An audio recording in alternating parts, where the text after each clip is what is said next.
Assalamualaikum warahmatullahi wabarakatuh.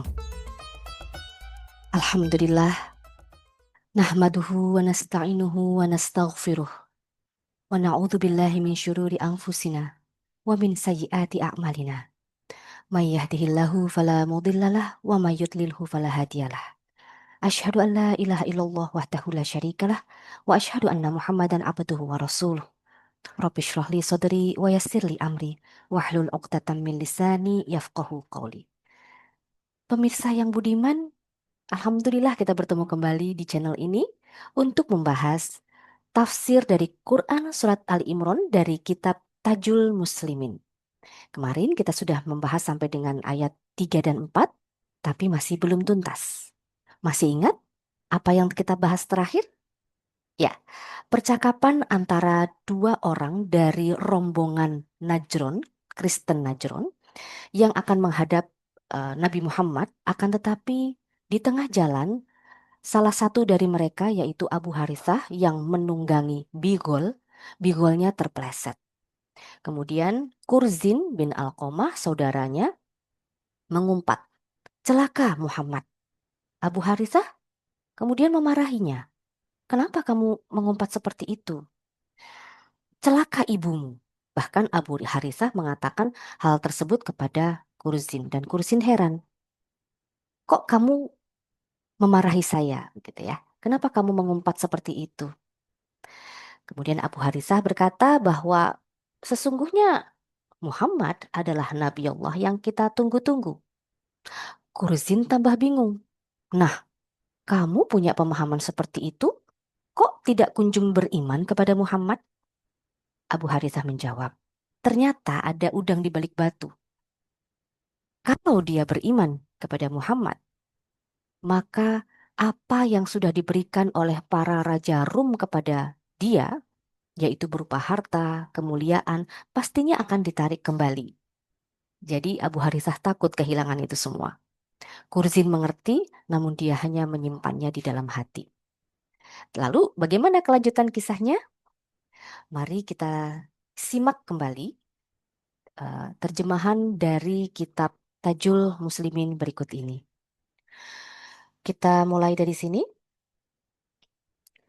Sause rombongan teko ing Madinah, rombongan podo mlebu masjid kelawan penganggo kang bagus-bagus. Miturut sauneh sahabat kang podo pirsa, ora ana rombongan tamu kang bagus-bagus pakaiane kaya rombongan wong-wong Kristen negara Najron iku. Bareng rombongan wus wayahe podo salat lan uga arep salat teng masjide Rasulullah iku, karepe para sahabat arep dipenggak ora oleh salat. Nanging Kanjeng Rasul dawuh, "Umbarake wae." Nuli podo salat madhep ngetan, arah-arahe metune srengenge. Ya, jadi saya akan terjemahkan terlebih dahulu.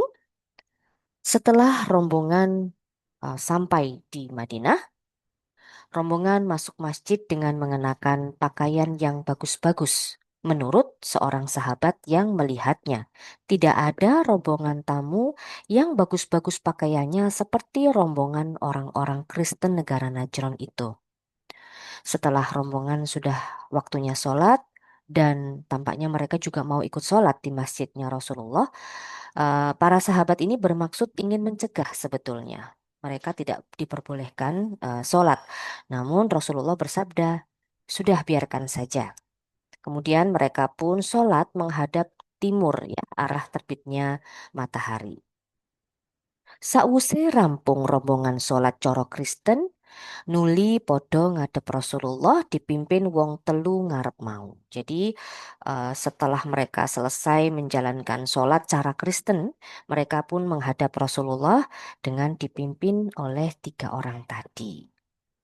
Nah, berikut ini kita akan mendengarkan percakapan yang terjadi antara Rasulullah Muhammad SAW dengan rombongan Kristen dari Najron.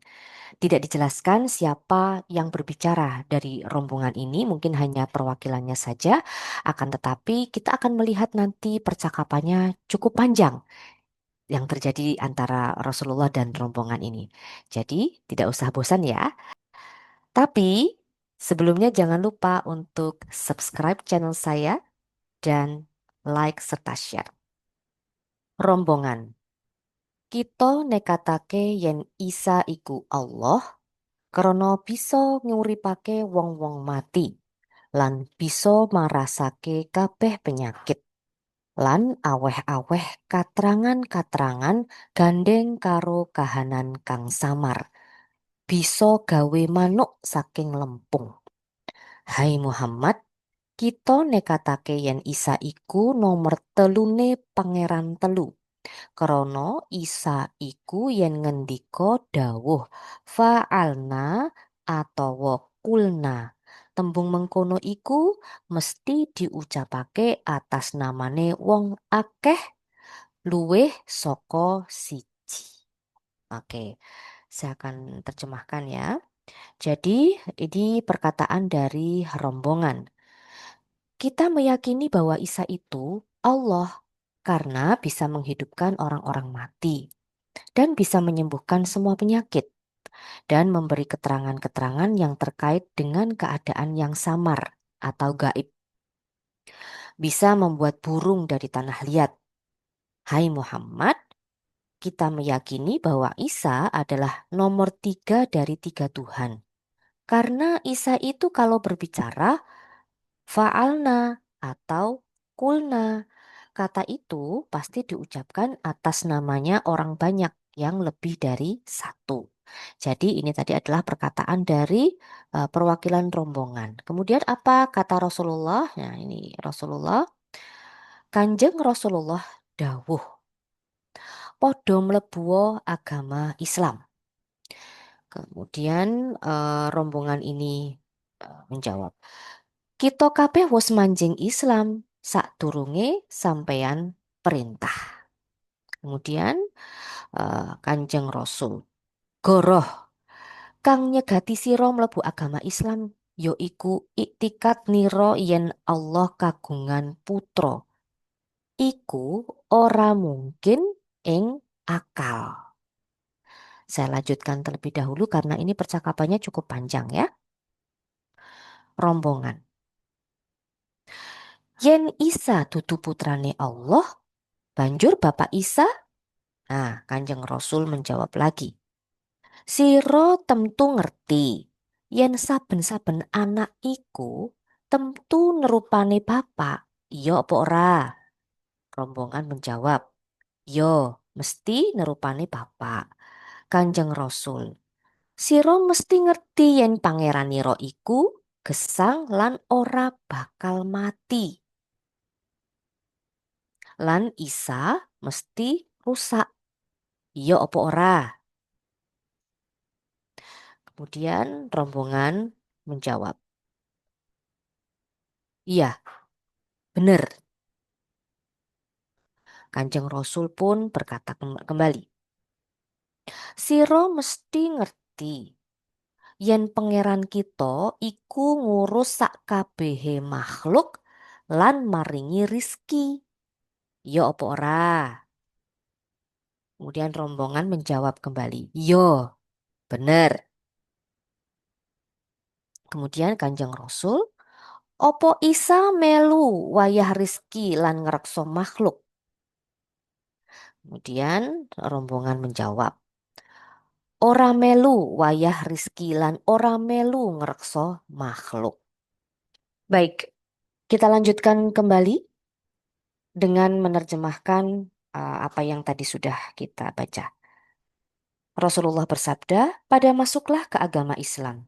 Rombongan berkata, kita semua sudah masuk Islam sebelum kamu perintah. Rasulullah menjawab, bohong.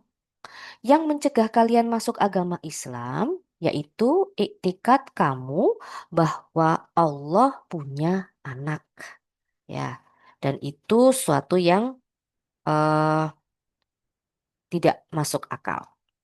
Rombongan berkata kembali, kalau Isa bukan anak Allah, lalu bapaknya Isa? Kemudian Rasulullah menjawab, kamu tentu tahu bahwa setiap anak itu menyerupai bapaknya. Ya apa tidak? Rombongan menjawab, ya pasti menyerupai bapaknya. Kemudian Rasulullah berkata, kamu mesti tahu bahwa Tuhan itu hidup dan tidak akan mati, dan Isa itu pasti rusak. Ya apa tidak? Rombongan menjawab, iya, betul. Kemudian Rasulullah berkata, kamu tentu tahu bahwa Tuhan kita itu mengurus semua makhluk dan memberi rizki. Ya apa tidak? Rombongan menjawab, ya benar. Rasulullah, apa Isa ikut saatnya memberi rizki dan menjaga makhluk? Kemudian rombongan pun menjawab, tidak ikut saatnya memberi rizki dan menjaga makhluk. Nah, itu tadi masih sebagian dari percakapan antara Rasulullah dengan rombongan Kristen Najran. Masih panjang lagi percakapannya, tapi kita cukupkan dulu untuk hari ini.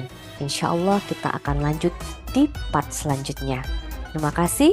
Assalamualaikum warahmatullahi wabarakatuh.